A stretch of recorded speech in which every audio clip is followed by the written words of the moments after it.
This video looks at the actual C source code used to create the GoLogicXL plugin DLLs. When the PDK is installed, the documentation file, which I have here, the xlpdk.txt file, is copied into the main installation folder. The header files that are required in C, all the constant pound defines and all the structured definitions. All of this is documented here in the text file. There's a getting started section, using how to use the PDK. All constants are documented, all data types are documented, and each of these special functions, the main function that's required for every plugin DLL, as well as the optional plugin functions. And finally, how to request trace data from the main program, as well as the converted serial bus format. So we have in our supported types, so there's 9 serial bus conversions that we can perform, and then pass that to your plugin if you want to perform further analysis on the data in those buses. Let's go to the C file. This is the template.c file, and the main function that must exist or appear in any valid plugin is the GoLogicXLPlugInMain function. The name must be exact. Let's go down to it. Here's the definition. The name must be exact. All parameters must match. And the calling behavior must also be exactly as it was defined in the GoLogicXLPlugins.h header file. This function responds to messages from the main program. The message is passed in as a simple integer through this parameter, and then all the data you need, the plugin needs, is passed in through this pointer to a structure.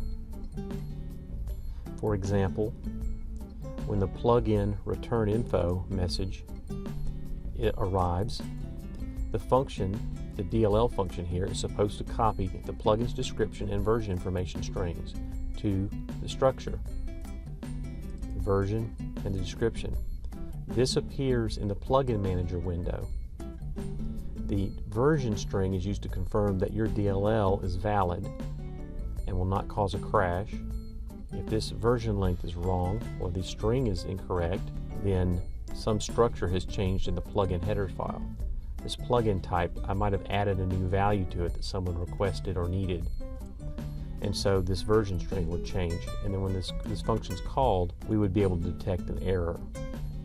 The most common message is the plugin fill text buffer message, and when this arrives, which is here, the main program is requesting you to fill the text buffer with what you want, with what the plugin needs to show on the screen. And in the template example, which I showed earlier, this plugin simply paints a sample number and then follows it with either a hex or a binary version of that sample data. And this source code shows you how to access the raw data, A0 through A15, right here. And I'm requesting it in B0 through B15, so it's 32 channels, and the data I'm requesting is in a D-word array format.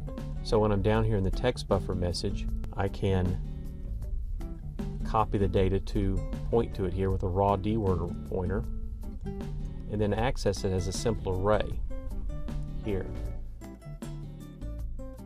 The optional functions, which include the AnalyzeTrace, the scroll to sample number, the setup edit function, these may or may not be included in your source code, depending on whether you want to add that functionality. For example, when the GoLogicXLPlugInAnalyzeTrace function is included in the DLL, the plugin can perform a one-time analysis each time a new trace is captured or opened. For a serial bus conversion or disassembler, this is where the source code to parse the trace data and generate the conversion should happen. The compare project provided with the PDK uses this analysis function to perform a one-time comparison of the trace and reference data and then save an output file for consumption by an external program. This makes a lot more sense. It's much faster when you're capturing hundreds of millions of samples across 32 or 64 channels. You would not want to deal with the file export to a text file that's available in the GoLogic software. It would be extremely slow, and the data files would be hundreds and hundreds of megabytes. Finally, if you are overwhelmed by all of the C code and the use of words like pointers and structures, then you probably do not want to attempt to write a custom plugin. The plugin development kit is provided as a courtesy to our customers.